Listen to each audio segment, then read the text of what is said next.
Son nom ne vous dit peut-être rien, Freeze Corleone, c'est un rappeur qui est visé par une enquête. Dans ses chansons, il fait l'apologie du nazisme. La LICRA a donné l'alerte. Freeze Corleone a 28 ans, originaire de Seine-Saint-Denis. Son dernier album est sorti il y a tout juste une semaine. Et c'est un carton, plus de 15 000 ventes en 3 jours et des millions d'écoutes sur les plateformes de streaming. Malgré des propos clairement antisémites, le rappeur se compare à Adolf Hitler, multiplie les références au nazisme et insulte des juifs célèbres. Une cinquantaine de députés LREM ont également réclamé des sanctions et le parquet de Paris a ouvert...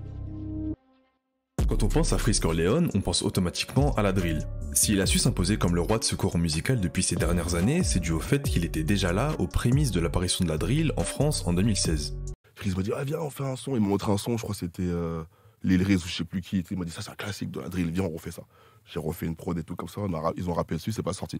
Mais c'était de la drill, mais c'était pas conventionnel, mais c'était lourd de ouf. Également roi à l'époque du rap underground, il a eu le temps de travailler son flow de manière à mieux fusionner avec des prods aux rythmiques beaucoup plus accélérées que celles sur lesquelles il était habitué à poser. Au-delà du côté purement technique du style musical de Freeze, sa force principale, c'est sa prose. Chacun de ses morceaux contiennent des punchlines qui suivent cependant assez souvent le même schéma. On pense là aux phrases en com et aux phrases en SO. Ce schéma de rime peut à première vue paraître redondant, mais c'est pourtant la colonne vertébrale d'un squelette de mots et de pensée d'un niveau magistral. Freeze possède un attirail bien fourni et complexe, lui permettant de transmettre un message, un ressenti, une doctrine, mais quel est son secret ?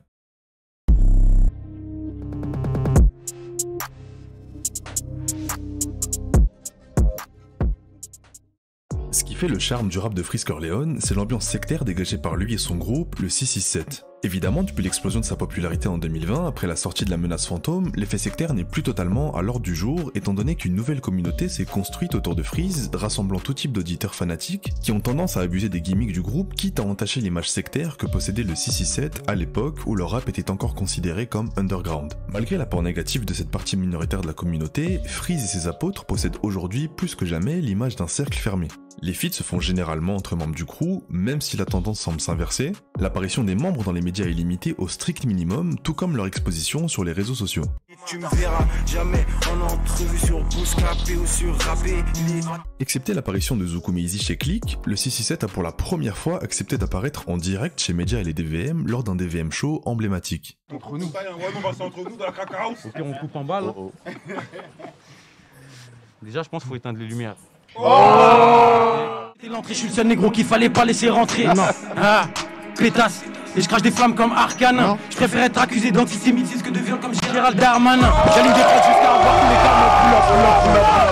cartes. Ce sectarisme permet donc aux 667 de bénéficier d'un total contrôle de leur image, intriguant les fans qui se ruent sur chacune des infos qu'ils laissent fuiter. On pourrait faire le parallèle avec le silence de PNL qui a pour effet de faire parler d'eux même en leur absence. L'idéologie du clan, elle est claire. Le slogan NRM pour Nouveau Rap Mondial, qui vole la vedette au nouvel ordre mondial, en est la définition même. On sait ce contre qui ils éprouvent du mépris et de la haine. Négro, j'ai fait un rêve où j'exécutais des pédophiles. On sait ce à quoi ils aspirent dans la vie. La famille et l'or, y'a que ça qui compte, négro. Et puis à part ça, on n'en sait pas plus. La seule chose qui est sûre, c'est que la menace incarnée par ce clan, planant sur le rap, est bien réelle.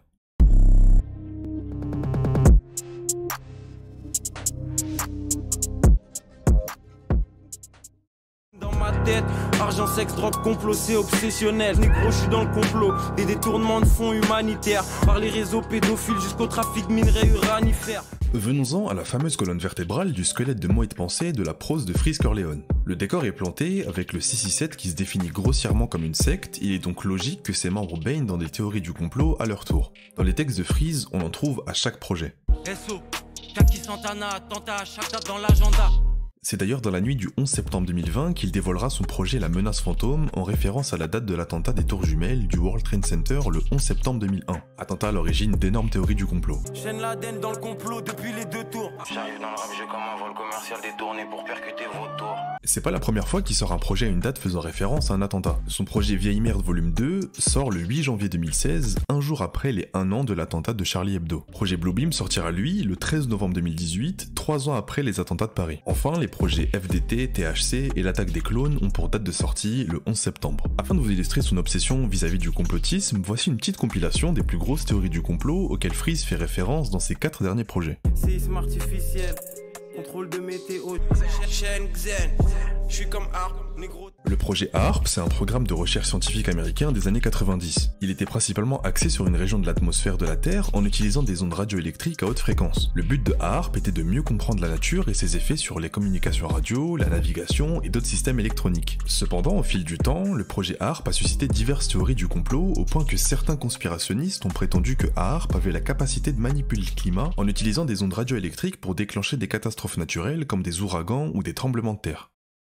Pour la SEC comme un scientologue, Shenzhen et LRH. L. Ron Hubbard est le fondateur de l'église de Scientologie, une organisation religieuse controversée. Le complot qui entoure LRH et la secte scientologue est principalement lié à des allégations de manipulation mentale et d'exploitation financière. Certains détracteurs de la Scientologie prétendent que LRH a créé la religion dans le seul but de s'enrichir et d'exercer un pouvoir absolu sur les adeptes. On l'accuse d'avoir développé des techniques de manipulation mentale pour contrôler les pensées et les comportements des membres de la secte. La Scientologie a également été critiquée pour ses pratiques financières controversées. Les adeptes doivent payer des frais élevés pour progresser dans la hiérarchie de l'organisation et accéder à des niveaux de connaissances plus avancés. Certains anciens membres ont rapporté avoir été financièrement exploités et contraints de dépenser des grosses sommes d'argent pour atteindre ces niveaux supérieurs. Normalement ils vont descendre comme Nico Negro. REP moi, Marc Kadhafi, fuck la France tous les jours comme Nico Negro. Ici Freeze va faire le lien entre Nicolas Sarkozy et Muammar Kadhafi. Suite à des révélations, Kadhafi aurait financé la campagne présidentielle de 2007 de Nicolas Sarkozy en échange du soutien de celui-ci pour son projet d'unification de l'Afrique. Vu d'un mauvais œil par les Occidentaux, la montée en puissance de Kadhafi a été vue comme une menace claire et la décision a été de commanditer son assassinat. Cette tâche reviendra entre autres à Nicolas Sarkozy suite au déclenchement d'une intervention militaire en Libye orchestrée par l'ONU en 2011. Pendaison pour tous les pédosatanistes du Pizzagate et de chaque réseau. Peine de mort pour le réseau de Jeffrey. Freeze éprouve une haine logique contre les pédophiles et de surcroît contre les satanistes, sachant que ces deux espèces ont tendance à se mélanger. On peut naturellement penser au milliardaire Jeffrey Epstein et à son île privée qu'on appelle Pedo Island, où il y a accueilli des dizaines de stars mondialement connues, dont des présidents, afin de s'adonner à des pratiques pédophiles et ou satanistes. Pour finir, on pourrait s'attarder sur le morceau Sacrifice de masse, mais le morceau est entièrement composé de théories du complot, c'est l'hymne des complotistes.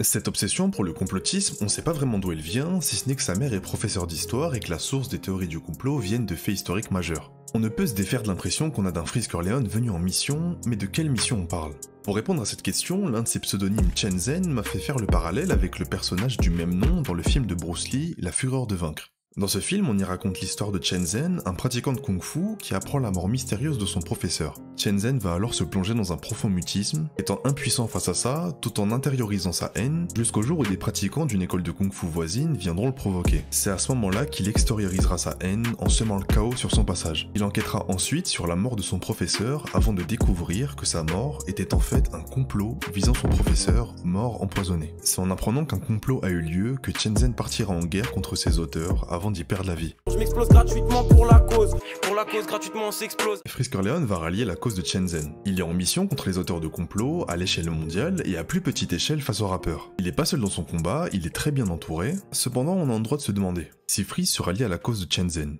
va-t-il, comme lui, mourir à la fin ?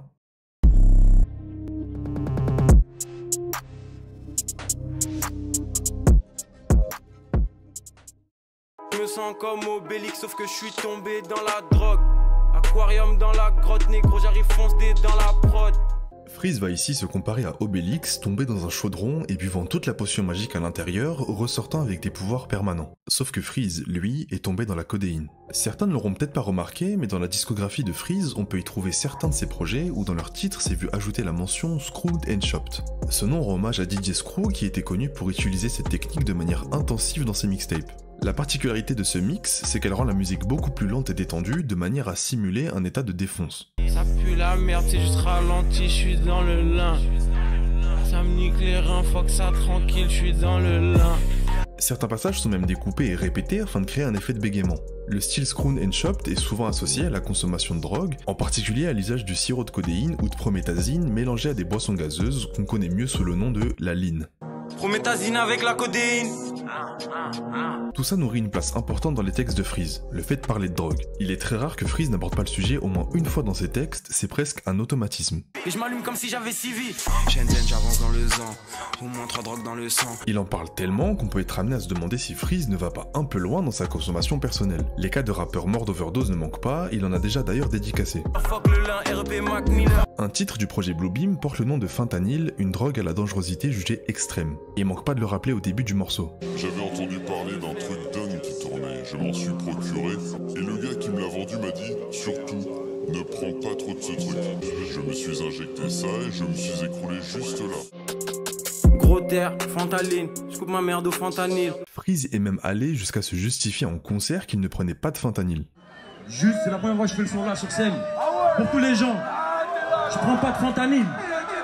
La présence omniprésente de la drogue dans ses textes a même déçu certains de ses fans suite à cette révélation, tellement le mythe du rappeur constamment défoncé est solide. Je pense que malheureusement c'est le public qui est torturé et il a besoin que l'artiste soit dans la même condition. Quand il y en a qui se séparent, ils disent « Ah putain, ça va être l'album du GOAT, ça va être le meilleur moment, il est en train de se droguer, c'est génial !» Mais je pense que c'est plus un fantasme, ça c'est comme l'alcool et la drogue, l'inspiration, le truc, j'ai besoin de la zaza, il faut que je fume un peu de zaza. Non, je pense que c'est surfait, désolé de casser le mythe.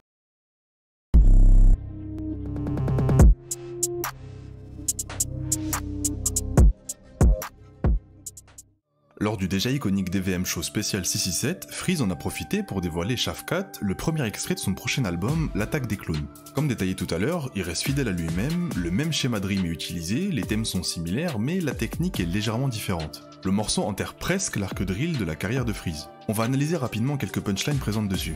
La première, la plus iconique. Et je crache des flammes comme Arcanin. Je préfère être accusé d'antisémitisme que de viol comme Gérald Darmanin. Rappelez-vous, en 2020, quelques jours après la sortie de La Menace Fantôme, Freeze Corleone était dans la tourmente suite à une plainte de la LICRA jugeant antisémites les textes de notre Shenzhen. L'affaire était même arrivée jusqu'à l'Assemblée nationale et une enquête pour provocation à la haine raciale et injure à caractère raciste avait été ouverte. Et sur la sec Shenzhen et qui est Freeze Raël.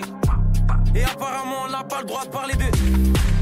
Le gouvernement nous écoute, Corleone à chaque couche découpe. Le ministre Gérald Darmanin avait réagi, sauf que ce même homme est aujourd'hui accusé de viol. Et c'est pas la première fois, vu que d'autres femmes ont également porté plainte contre lui, mais bon, on connaît la justice française. Tu sais comme qui on arrive dans les portes, contre la température comme dans les forces. Fidèle à lui-même, Freeze fait à nouveau référence à Hitler, qui roulait également dans ce type de modèle. C'est d'ailleurs pas la première fois qu'il fait référence au dictateur.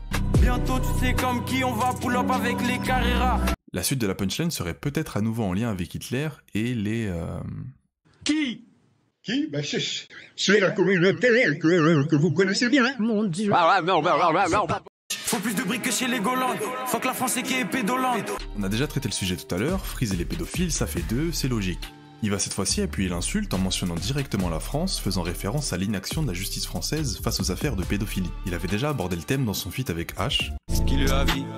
Faut que les réseaux pédos et sur Carl Zero. Carl Zero, animateur de télé et investigateur de réseaux pédophiles.